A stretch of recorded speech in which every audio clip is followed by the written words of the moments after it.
Assalamualaikum warahmatullahi wabarakatuh. Teman-teman pelanggan Apoteker NHBC, saya mau cerita. Ini kasus yang dialami oleh salah satu pelanggan di Basah ya. Mengalami gatal, dibuatkan salep racikan, lalu sudah sempat sembuh. Kemudian gatalnya berulang. Kemudian diberikan obat yang sama kok tidak membaik. Jadi pertama, kenapa kok suatu gatal itu sering kambuh? Itu karena obat yang ada itu hanya menghilangkan gejala-gejala klinis. Misalnya ruam, merah, menebal, radang, busik.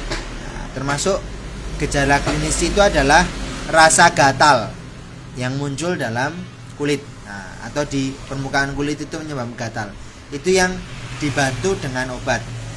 Tapi untuk untuk penyebab dari si gatal itu ya, misalnya gangguan sebum, gangguan kulit, ketidakseimbangan cairan intraseluler, atau ada virus bakteri yang menyerang yang sama, itu tidak bisa dikendalikan dengan obat. Dan kadang-kadang memang ketika sudah diberikan obat yang sama sekalipun itu tidak membaik gitu. Sebab seperti obatnya itu atau penyakitnya itu sudah mengalami resistensi.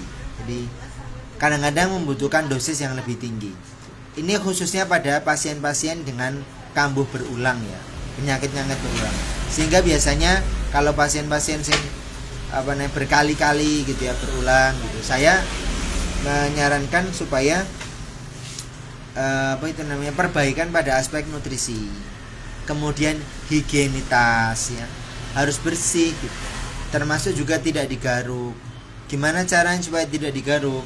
Bisa dengan kasa ya, atau minum obat yang anti gatal gitu, supaya kita nggak garuk gitu. Jadi tidak hanya dengan menggunakan si obat salep tok, tapi juga dengan obat yang diminum supaya kita bisa mengurangi reaksi gatal secara intraseluler ya, akibat histamin. Dikasih antihistamin kan jadi rasa gatalnya jauh berkurang.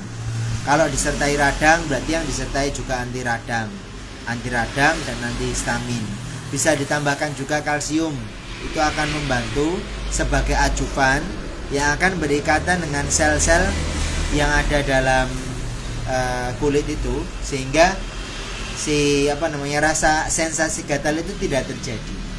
Jadi pertama itu kambuh berulang itu memang biasanya kami tidak akan memberikan obat yang sama gitu. Sebab kalaupun misalnya diberikan obat yang sama secara terus menerus, nanti akan ada akumulasi efek samping dan itu merugikan pasien. Terus kalau misalnya kami berikan obat yang berikutnya, ketika kami mengatakan lebih baik, itu biasanya kami ambil kelas terapi yang lebih tinggi atau dosis yang lebih rendah untuk meminimalkan efek samping dan mencegah terakumulasinya efek-efek samping secara jangka panjang, juga supaya tidak terjadi superinfeksi. Biasanya begitu. Jadi kalau ada kondisi, sebaiknya kita bertemu langsung biar bisa lihat sendiri. Dan ketika kami tidak bisa menangani dalam aspek swamedikasi atau pengobatan mandiri, teman-teman ke dokter nanti itu bisa cerita kemarin sakitnya begini, terus sekarang saya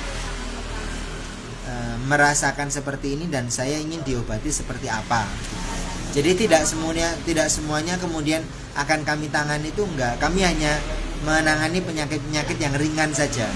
Kalau memang penyakitnya berat ya, kami tidak bisa menanganinya gitu. Kira-kira begitu. Tapi penjelasan ini kan masuk akal. Oh iya, berarti saya harus bagaimana tentang higienitas, tentang infeksi berulang, berarti ada kaitannya dengan nutrisi. Saya harus seperti apa saja makanan-makanan yang dikurangi. Kemudian tadi sesuatu bisa tambah parah, kenapa? Karena digaruk gitu ya, bukan karena obatnya gitu. Terus Bagaimana caranya? Berarti ada obat yang diminum. Kira-kira begitu. Nah, semoga yang sedikit ini bermanfaat ya buat teman-teman. Dan nanti teman-teman bisa tanya gitu, bisa ngobrol. Kalau obat seperti ini sebanyak apa, sesering apa, kalau kambuh harus bagaimana, makanannya seperti apa, itu bisa ditanyakan kepada saya ataupun teman-teman. Kira-kira begitu. Semoga bermanfaat, nggih. Terima kasih. Assalamualaikum warahmatullahi wabarakatuh.